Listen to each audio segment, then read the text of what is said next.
Start.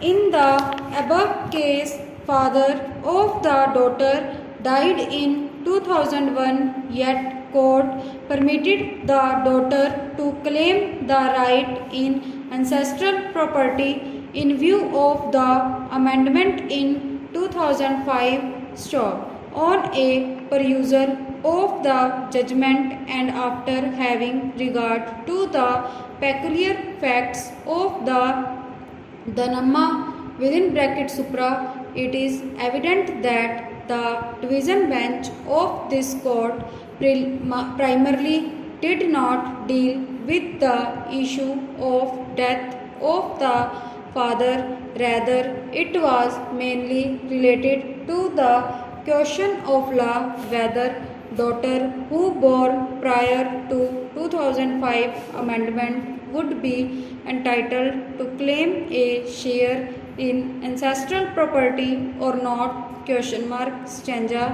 In such circumstances, in our view, Prakash and others within bracket supra would still hold precedent on the issue of death of Coppersener for the purpose of right of daughter in ancestral property.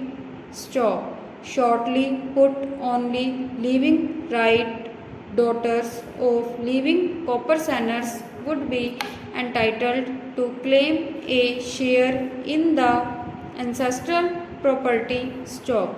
Hence, without touching any other aspect in the present case, we are of the view that the appellants were not the Copperseners in the Hindu joint family property in view of the 1989 amendment.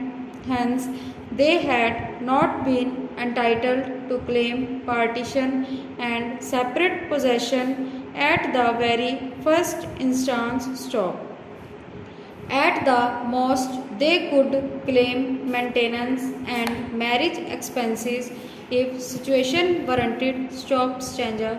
However, as appears from the record of the case and also in view of the contention of the parties, the Coppersener property in the hand of late T.G. Vasuvan got divided between him and his son T.B. Raju, respondent number 1. In such partition, late T.G. Vasuvan got 1/2 share and T.B. Raju also got 1/2 share. Stop. Now the property left in the hand of late T.G. Vasuvan would be his separate property. Stop. On his death, such separate property would devolve through succession by applying the rules of sections 8, 9 and 10 of the Hindu Succession Act 1956 in the following manner. Stop. Stanza. On the death of the widow, that is mother of the appellants, her 1/8 share which she got in succession would devolve through succession by applying the rules of sections 15 and 16 of the Hindu Succession Act 1956 in the following manner. Stop. Stanza. At this juncture, we would like to make it clear that any sale which made to respondent numbers 2 and 3 in pursuance of 2 sale deeds dated 3/4/1996 and 24/8/1998 respectively shall not be disturbed anymore. Stop.